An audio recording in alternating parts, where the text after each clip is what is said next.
Bueno, vamos a hablar rápidamente de lo que es la Apología de Sócrates, la famosa obra de Platón en la que Sócrates se defiende eh, frente a sus acusadores y pues termina dramáticamente. Vamos a ver, vamos a hablar un poco del contexto y luego ya entraremos a hablar de lo que es la obra en sí misma, ¿ya? A ver, hay que entender, ¿no?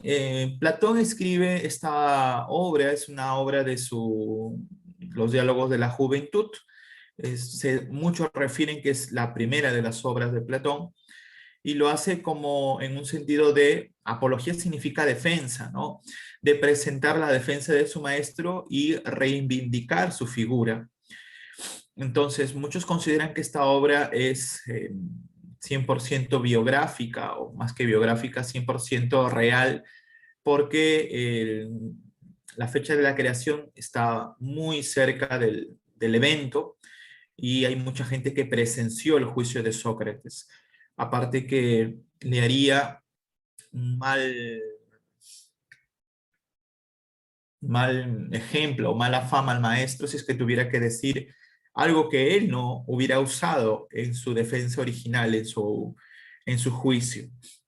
Entonces, pero para esto, ¿cómo se llega a plantear un juicio a Sócrates? Eso es lo que vamos a ver rápidamente antes de hablar de la obra misma, ¿no? A ver, vamos a ver. El proceso contra Sócrates, el juicio, se dio en el año 399 antes de Cristo. Estamos hablando que ellos están viviendo el contexto de la famosa Guerra del Peloponeso. Previamente, años antes, en el 431 al 404, ha sucedido la Guerra del Peloponeso, la guerra entre atenienses y espartanos, que acabó con la derrota de Atenas, ¿no?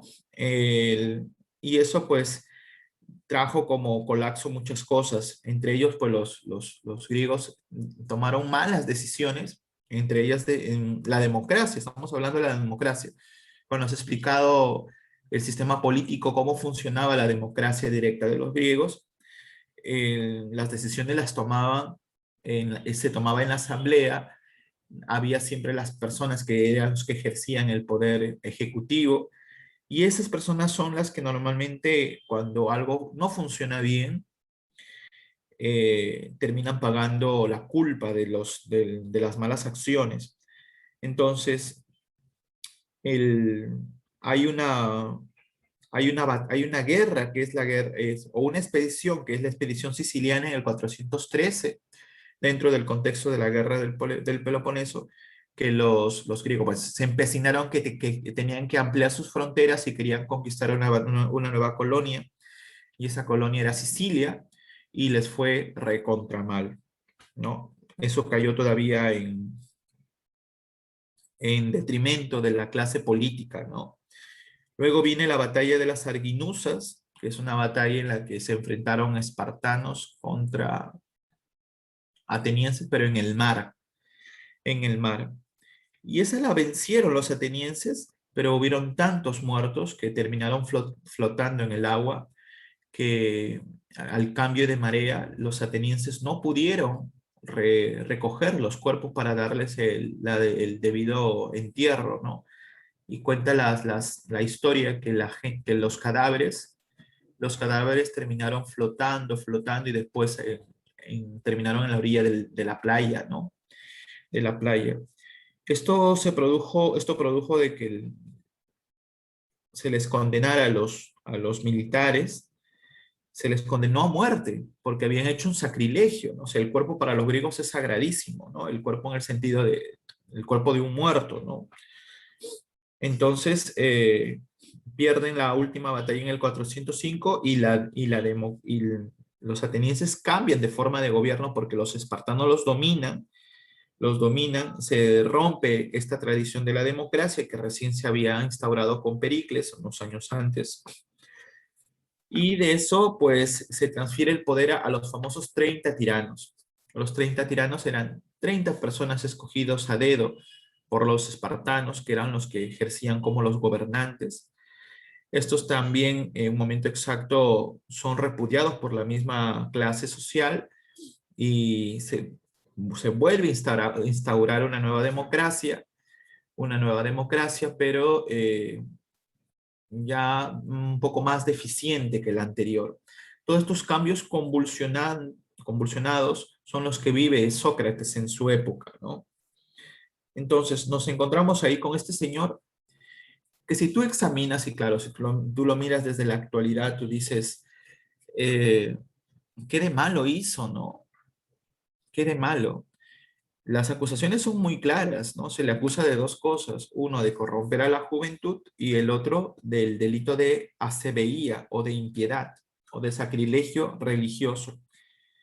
Entonces, pero hay que entender lo siguiente, ¿no? Y un poco ya se les ha ido explicando poco a poco, espero que no pierdan el hilo de esa explicación, cómo la filosofía irrumpe en Grecia ya muchos siglos atrás, 2 o 3 siglos atrás, con Tales de Mileto, y lo que hacen los filósofos, luego los sofistas, es minar poco a poco el pensamiento religioso que se tenía, ¿no? O sea, no es tan fácil ese paso del mito a logos, que espero lo hayan comprendido bien, no es un paso radical, no es que un momento exacto los griegos pensaban en, tenían una cosmovisión relacionada al mito y al día siguiente ya todos pensaban racionalmente. No, ha sido un proceso lento, arduo, ¿no?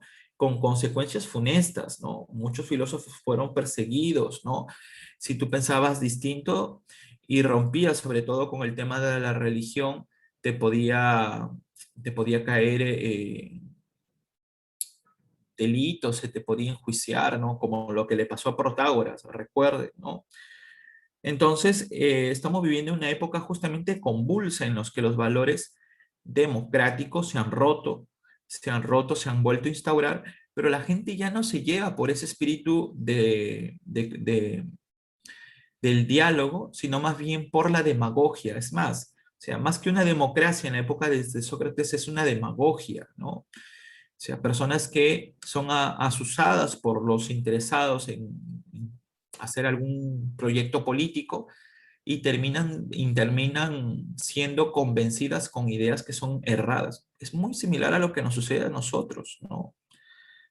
Muy similar, ¿no? Tú enciendes la televisión y te vas a dar cuenta de que en todos los canales de señal abierta simplemente se habla en contra de un candidato, ¿no? Ahora que estamos a puertas de una segunda vuelta. Tú no escuchas ninguna información en contra de la candidata, ¿no? Simplemente en contra del candidato varón, ¿no? No es porque sea varón, sino por la propuesta que presenta, ¿no? Prácticamente está satanizado, ¿no? ¿No? Si, a menos que tengas internet y tengas YouTube y puedas ver otros canales de noticias, ¿no? Te puedes enterar de lo que el otro hace o de la crítica a la otra candidata, ¿no? Después no le encuentras casi, ¿no? Esto mismo pasaba en los griegos, ¿no? O sea, hay gente que maneja, y esa gente es gente que ha aprendido el oficio de los sofistas, maneja a la población mediante discursos y mediante intereses personales y terminan pues llevándolo por los derroteros que ellos consideran, ¿no? Cuando Sócrates se presenta con un oficio que aparentemente es un oficio ingenuo, es un oficio no maligno, ¿no? O sea, sano, lo que él quiere hacer es llevar a los atenienses a la verdad. Los que quiere hacer es hacer que usen su razón, alcanzar la definición, todo esto que hemos explicado, ¿no? Pero eso choca rápidamente contra la tradición. ¿Cuál es la tradición? Esa visión mitológica que todavía sigue campando. O sea, los atenienses tienen la necesidad de mantener aquello que los une, los unifica. Acuerden que ya se ha explicado qué es lo que los unifica a los griegos.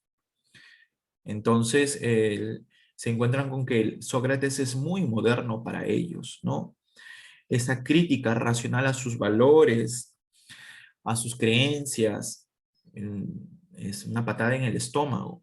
Entonces, ahí se está enfrentando dos posiciones, tradición versus modernidad. La visión mitológica que ya perdió lustro versus el logos, la crítica racional que presenta Sócrates y que incomoda en la sociedad.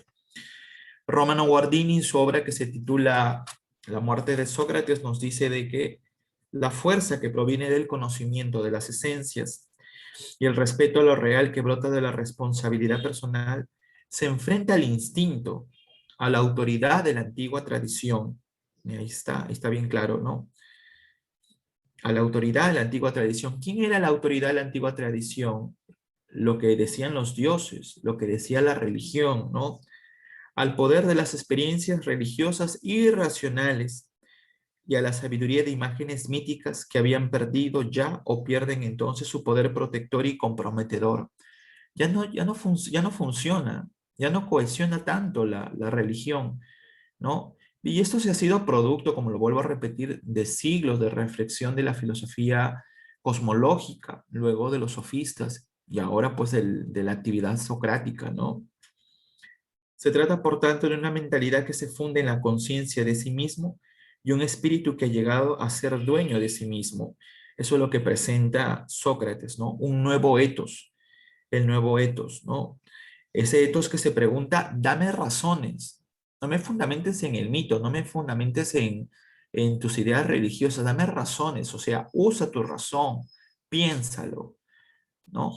Piénsalo. Todo esto, pues, hace de que Sócrates sea sentenciado por estos dos delitos y se presente un juicio en el cual 500 jueces que son escogidos al azar, representan al pueblo, sí, pero son escogidos al azar, sean los que escuchen el juicio de Sócrates y tomen parte en la sentencia, ¿no? En la sentencia. El juicio va a constar de 5 partes, de las cuales en la apología están narrados solamente 3. Escuchen bien.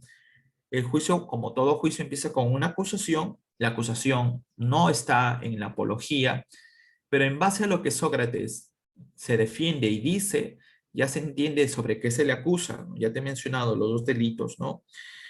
El portavoz de los acusadores es Meleto, que es ejerce el oficio de poeta. Hay un segundo acusador que es Anito, que es un maestro rico de curtidores, o sea, tiene un oficio, es un político, es una persona ligada a la política, y hay un orador que es Licón, que representa a los intelectuales. Estos tres presentan la causa para enjuiciar a Sócrates. Ojo, en ese tiempo no era muy difícil, o sea, si tú tenías un mínimo problema con alguien, tú ibas y le enjuiciabas, buscabas un testigo y se acabó, ¿no? Marcos Chicote en su obra El asesinato de Sócrates nos dice de que pone en un contexto más o menos irreal, ¿no? Que Anito o Anito es el que le tiene cólera a Sócrates por un problema familiar y es el que paga, es el que de los tres es el que tiene dinero y que paga a los demás para que presenten la causa. Cuanto más personas presentabas a la causa, más fundamento tenía de que seas escuchado y de que el otro pueda ser juzgado severamente. ¿Entendido? Entonces, esta primera parte de la acusación no está en apología, pero se entiende. El portavoz es Meleto, ¿no? La segunda parte ya es la que se narra en la apología y es cuando Sócrates presenta su discurso, su defensa. La tercera parte luego se da del veredicto y es ahí donde el acusado puede volver a presentar una forma de defensa más corta. Y por último, ya se da la sentencia definitiva y frente a eso, el acusado puede dar unas palabras finales. De estas 5 partes solamente nos han quedado 3, ¿no? El que está expuesto en la obra de Platón, la gran defensa que hace, y el segundo y el tercer la segunda defensa tras el veredicto de culpa y las palabras finales de Sócrates. No está en la parte en la que se da el veredicto, ni tampoco el inicio, que es cuando se presentan las causas. Vamos a revisar esta obra y vamos a ver, entender cómo se defiende Sócrates y cuáles son los motivos, las razones y los que da para negar las acusaciones que le presentaban sus acusadores. Vamos, iniciamos a ver.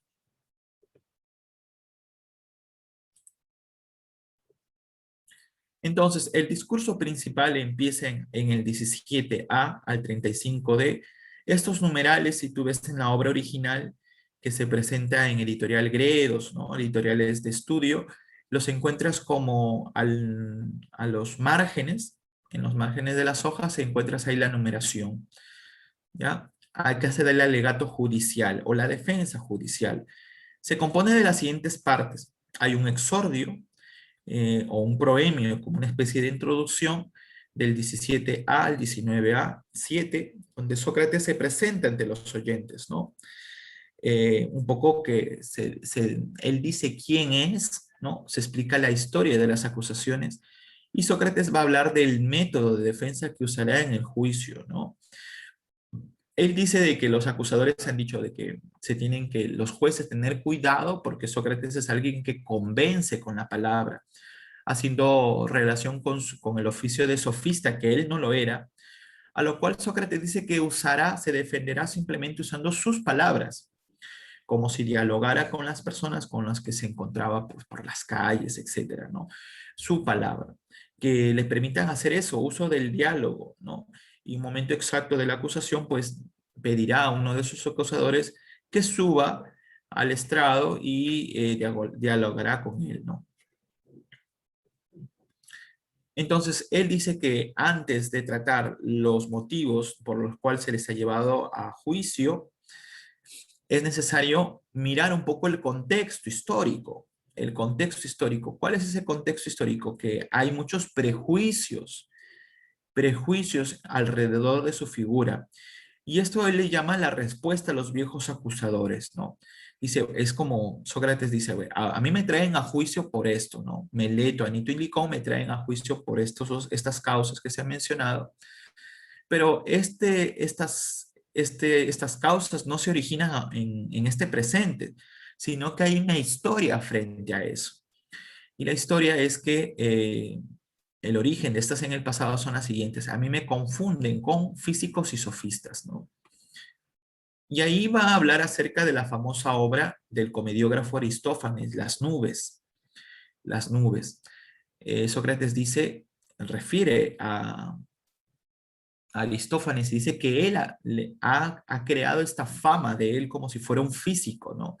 La cita exacta dice, Sócrates comete delito y se mete en lo que no debe al investigar las cosas subterráneas y celestes, es lo que estudiaban los físicos, al hacer más fuerte el argumento más débil y al enseñar estas mismas cosas a otros, a otros.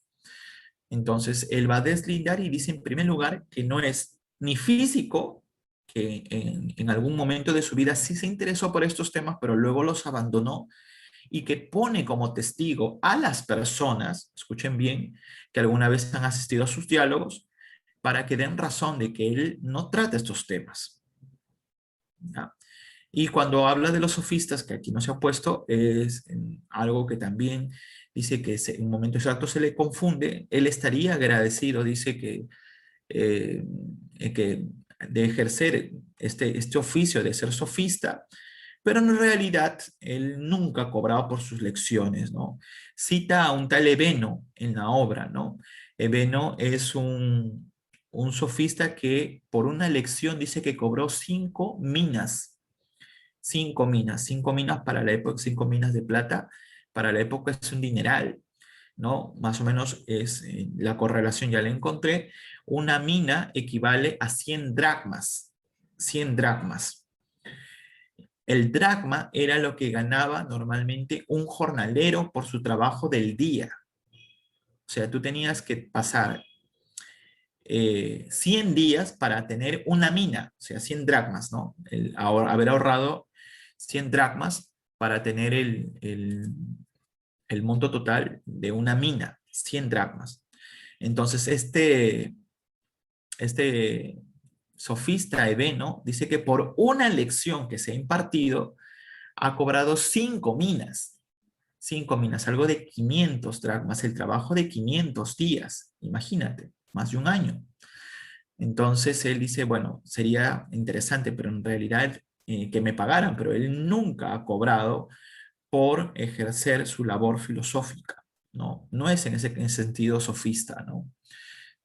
Luego va a poner como testigo a la divinidad. Esto es muy importante. Ojo, si a Sócrates se le acusa, escuchen bien, se le acusa de ser, de haber cometido el delito de impiedad o de ser ateo, ¿no? En el contexto actual, o sea, de no creer en los dioses de la ciudad, él lo que va a hacer en este momento lo va a poner al oráculo de Delfos como testigo. O sea, él no tiene que responder solamente, escuchen bien, frente al tribunal que lo está ahí sentenciando, ¿no?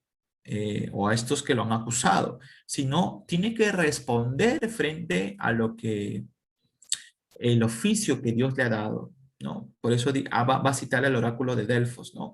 Y va a narrar la historia de Querofonte, su amigo que por una cuestión particular va al oráculo y entre las preguntas que le hace el oráculo, le pregunta quién es el hombre más sabio de Atenas y le responde que es Sócrates, ¿no? Que es Sócrates. Entonces, a partir de eso, Sócrates no se queda callado, o sea, no se cree este famoso vaticinio. Recuerden que el oráculo, en caso de Delfos, hablaba a través de enigmas, o sea, de aforismos que tenían que ser interpretados. Entonces, Sócrates, en un momento exacto, entra en contradicción y quiere demostrar de que es mentira, es falso este oráculo, y para eso se ejercita a preguntar, se ejercita a interrogar, a hacer el examen del vaticinio del oráculo. Y va a los políticos, se encuentra con un político, le comienza a interrogar y resulta que el político, que aparentemente lo sabe, sabe algo, en realidad no sabe nada. Y de igual forma, este señor, pues un momento se aleja teniéndole tirria a Sócrates, de ahí se va a los poetas, de ahí se va a los artesanos, y así es como empieza su misión filosófica, Sócrates. Entonces, y ahí viene la famosa cita, dice, por lo menos, dice, cuando se encuentra con el político, dice, es probable, dice, que ninguno de los dos sepa mucho, casi nada, pero por lo menos yo tengo conciencia de que nada sé. En cambio, este ni siquiera sabe que no sabe. De ahí, a partir de eso, se ha elaborado la famosa frase, no solo sé que nada sé. Entonces, ¿qué es preferible? Preferible, en mejor condición estoy yo. Tal vez sobre esto es sobre lo que el oráculo quiso decir como con la cita de que no hay nadie más sabio que Sócrates, ¿no? Y luego, pues a partir de este oficio que la gente, los seguidores, los jóvenes que lo seguían, desarrolla y al dejar en ridículo, al dejar en patente que los demás no saben, los jóvenes lo comienzan a imitar. Y es por eso que él dice que él habla del origen de los odios. Estos jóvenes no es que yo los mandé, ¿no? Sino es que comenzaron a desarrollar este oficio que él lo hacía y normalmente decían, ¿y quién es el que los ha enseñado? Sócrates. Por lo tanto, él es el que les está corrompiendo a los jóvenes. Esta es la respuesta a los viejos acusadores, ¿no? Un poco hacer el análisis histórico de cómo se originaba. Luego está la respuesta a los presentes acusadores. Y ahí están los que lo acusan, Meleto, Ánito y Licón. Y Meleto lo acusa en nombre de los poetas, Ánito en nombre de los demiurgos y de los políticos, y Licón en nombre de los oradores. La acusación es la siguiente: corrupción de la juventud, ¿no? Corromper a la juventud. Y el otro es no creer en los dioses de la ciudad e introducir divinidades nuevas. Divinidades nuevas. ¿Cómo se va a defender? Bueno, aquí va a desarrollar. Sócrates va a decir, por ejemplo, de que corromper a la juventud, de ahí viene la famosa va a dialogar con Meleto, lo llama Meleto, va a dialogar con él y le pone la famosa metáfora, ¿no? La metáfora le comienza a preguntar, ojo, ¿no? ¿Quién en la ciudad es el que educa y quién es el que no educa? ¿Quién es el que corrompe y quién es el que enseña a los jóvenes? Y Meleto no quiere responder y le pone, por ejemplo, los 500 ciudadanos que están ahí, los 500 jueces, le dicen, los jueces son aquellos que corrompen o no corrompen. Si te das cuenta, es una pregunta que tiene un doble filo, porque son 500 jueces que han sido escogidos al azar. O sea, definitivamente ahí se tendría que hacer una separación según un poco su historia, ¿no? El, lo que han realizado, etcétera. Seguro que hay personas de todo en Grecia, ¿no? En Atenas en particular. Entonces se sabe que Anito, si dice ciertos jueces se educan y ciertos jueces no, se va a poner en aprieto. Por lo que Meleto rápidamente responde, todos los jueces se educan, le dice, ¿no? Los 500 jueces. Sócrates amplía más el concepto y dice, el, los del consejo también educan, sí, también los educan. Y los de la asamblea, recuerden que la asamblea estaba reunido todos los ciudadanos de Atenas, todos los varones mayores de edad que se consideraban políticos, participaban en la asamblea. Sí, todos educan. Y Sócrates termina sentenciando, dice, Meleto, resulta que en esta ciudad todos educan y el único que corrompe soy yo. Qué bueno sería que solamente los corrompa uno solo y todos los demás se educan, ¿no? Y le pone otra comparación, ¿no? Con la de los caballos, ¿no? En el caso de los caballos, dice, ¿quién es el que adiestra a los caballos? ¿Y quién es el que los malogra, ¿no? El que adiestra a los caballos, ¿quién es? El que sabe de caballos, va a responder Meleto. Y el que los malogra es aquel que no sabe. ¿Y tú consideras que sean más o menos los que adiestran que los que malogran a los caballos? Meleto va a decir, más son los que lo malogran, muy pocos son los que adiestran, ¿no? Y entonces, y ahí Sócrates le va a hacer caer en contradicción a Meleto. Si esto es así, ¿por qué solamente en la ciudad yo soy el único que corrompe y el resto solamente son todos los que educan? No tiene sentido que solamente Sócrates corrompa a la juventud. Le hizo caer en contradicción a Meleto. Y en la otra parte, cuando habla de no creer en los dioses de la ciudad, él va a decir que eso en sí mismo no se sostiene. ¿Por qué no se sostiene? En el mismo prejuicio, en la misma sentencia, en la misma acusación, dice, si yo no creo en los dioses de la ciudad, ¿cómo es que luego me hablas de introducir divinidades nuevas? Me estás diciendo que no creo en los dioses. Entonces esto no tiene contradicción.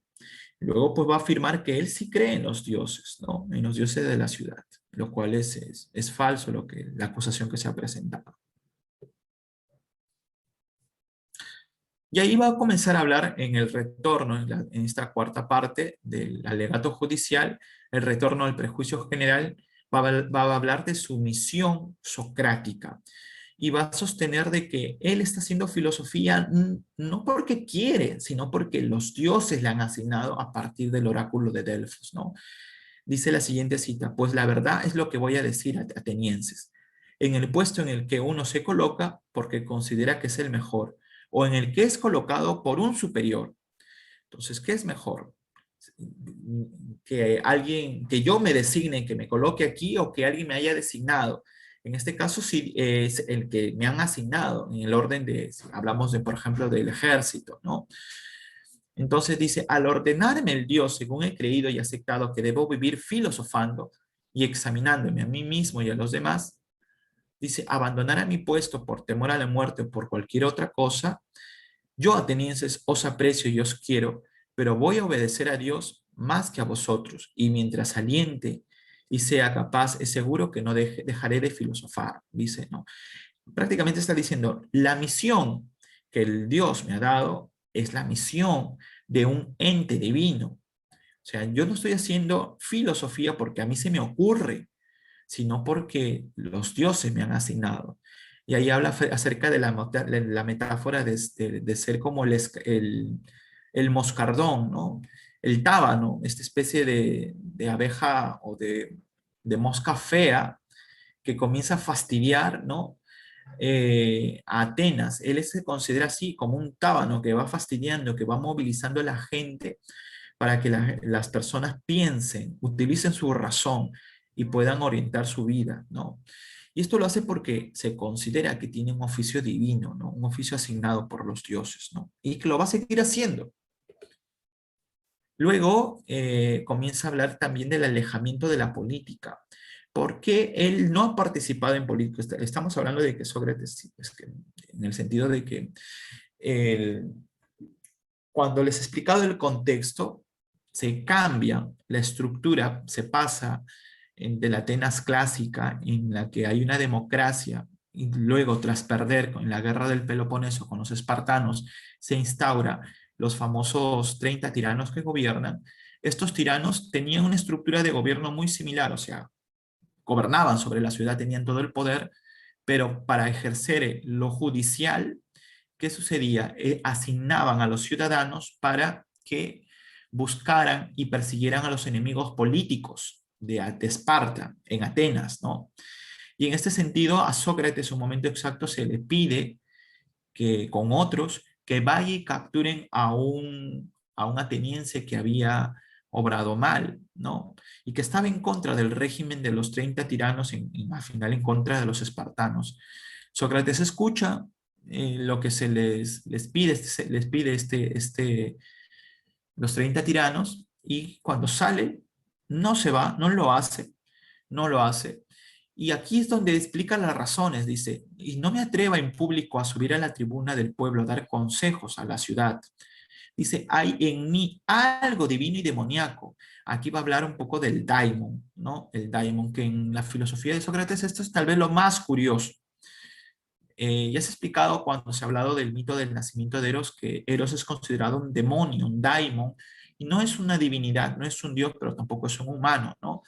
Entonces los griegos consideraban que los demonios, o sea, esas especies de deidades intermedias, estaban al servicio del hombre.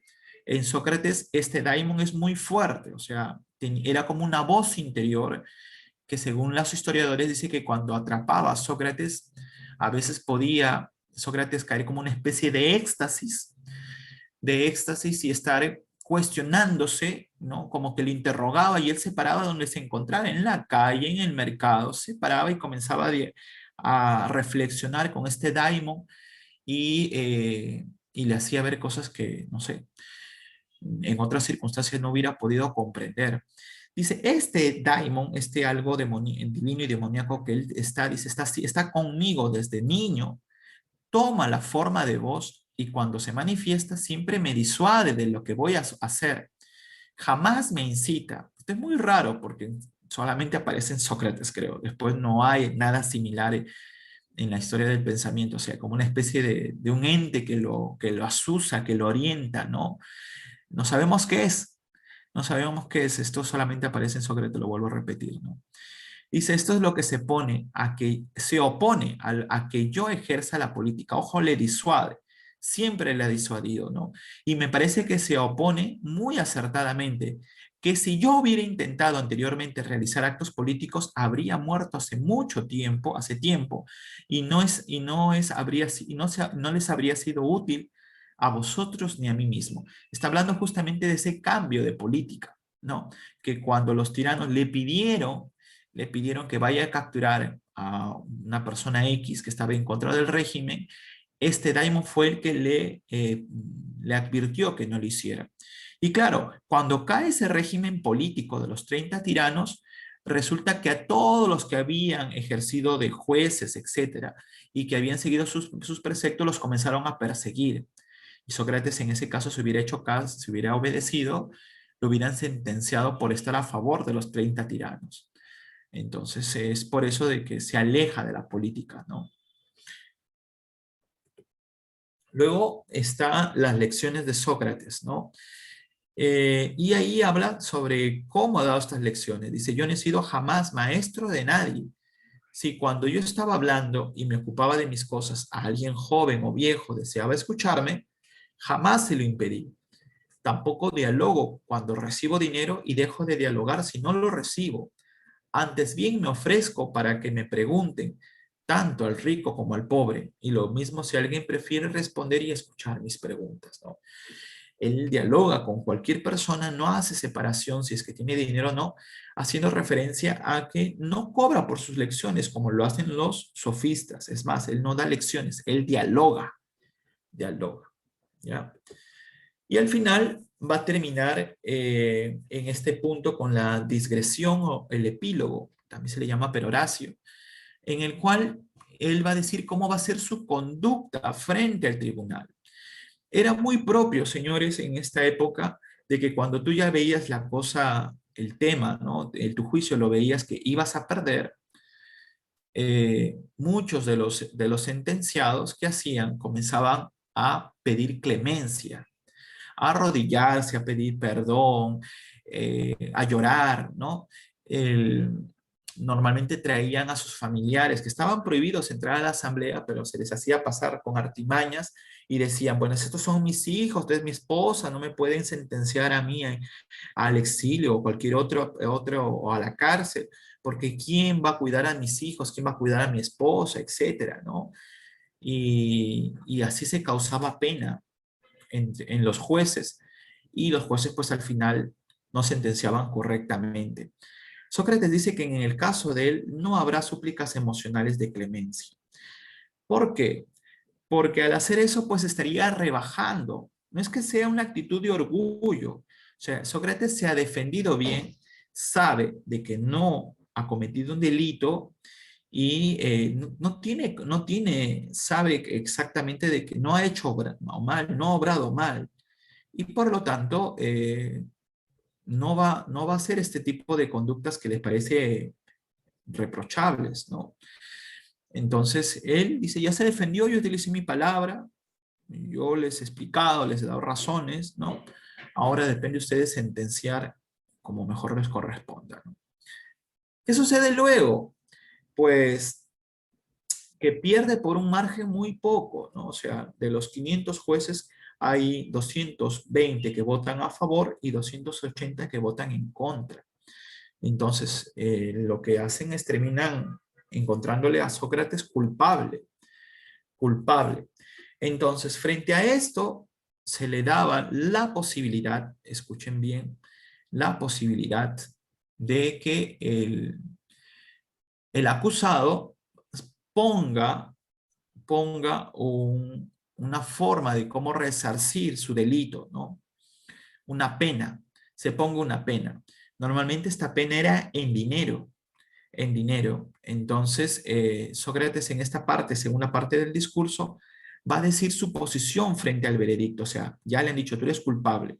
Ahora, ¿qué castigo quieres que se te imponga? ¿No? Sócrates lo que va a decir, va a examinar las posibles propuestas, ¿no? Claro, Meleto ahí es muy astutamente lo que va a pedir rápidamente. Normalmente si tú ponías, por ejemplo, decías que pague 500 minas, tú tenías que valorar lo que el, el que te acusaba proponía para poder equilibrar la balanza. O sea, si te decían 500 minas, tú tenías que dar 600 minas para que los jueces vean una actitud compensativa y decir, bueno, se te libra de tus acusaciones. Pero si tú proponías menos, escuchen bien, entonces no convencías a los jueces y al final terminabas pagándolo todo, ¿no? Qué hace Meleto? O sea, aquí hay que entender muy claro algo, señores. En realidad, se quería llevar a Sócrates a este extremo de poder sentenciarlo, ¿no? Y condenarlo a muerte. Tal vez sí hay mucha rivalidad, mucho odio, mucha antipatía que ha causado Sócrates, pero la resolución del juicio no está dicho hasta este momento. O sea, creo que ni es más, ni el mismo Sócrates me parece que lo puede ver, porque Sócrates se ha defendido y ha dicho cosas coherentes al momento de su juicio.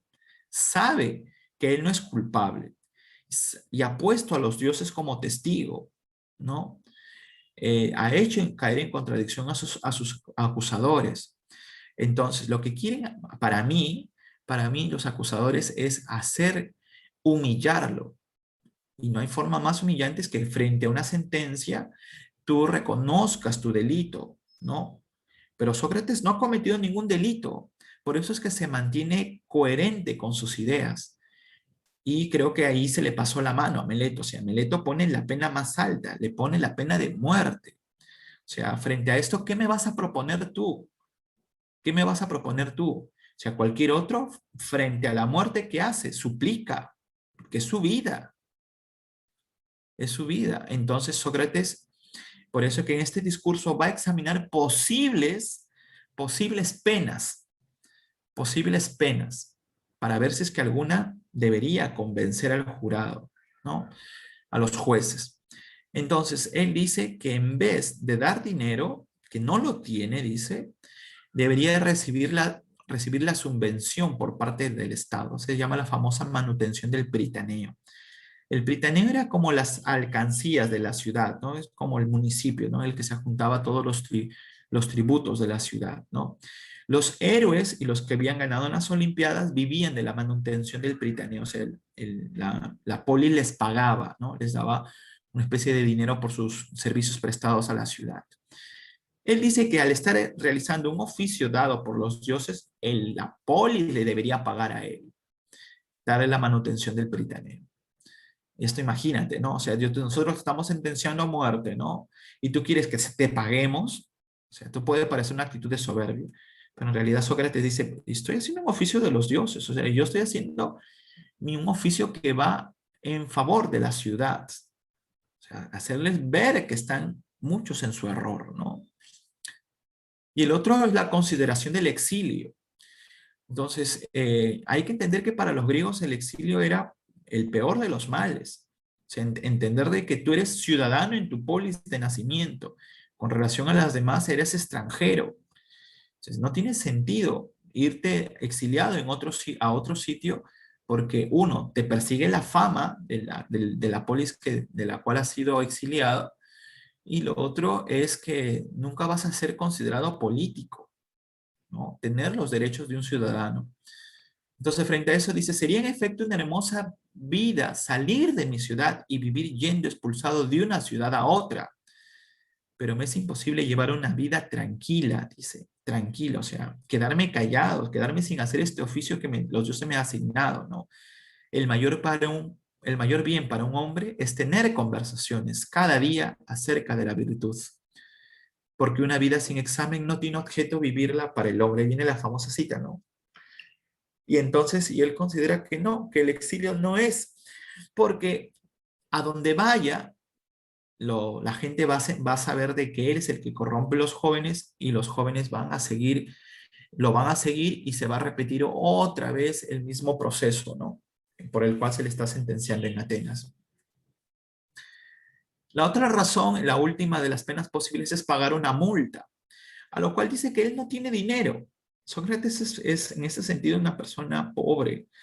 Históricamente se llega a saber de que él se dedica al oficio, tiene una familia y que normalmente sus discípulos, o sea, aquellos jóvenes que lo siguen y que normalmente son de mejor posición, son los que le llevan algo de comer, etcétera, y le dan algunas monedas, ¿no? Simplemente por el hecho de que él se dedique al oficio, pues de seguir dialogando, interrogando a la gente, ¿no? Él dice que no tiene dinero para pagar. Si tuviera dinero, propondría alguna cantidad o la cantidad que estuviera en condiciones de pagar. El dinero no sería ningún daño. O sea, no está hablando de que Sócrates no es tacaño en ese sentido, ¿no? Quizá podría pagaros una mina de plata, dice. Una mina de plata es 100 dracmas, ¿no? El trabajo de 100 días, ¿no?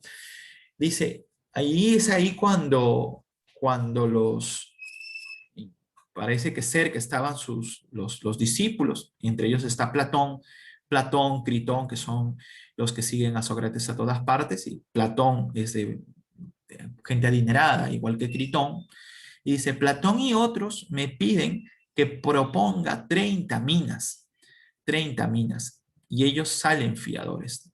30 minas son 300 dracmas, ¿no? 30 minas son 300 dracmas. No, 3.000 dracmas, ¿no? Ahí está, ¿no? Salen fiadores.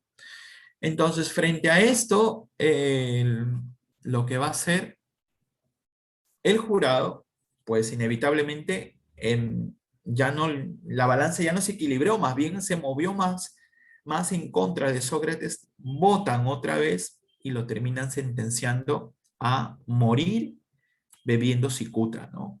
Morir bebiendo cicuta.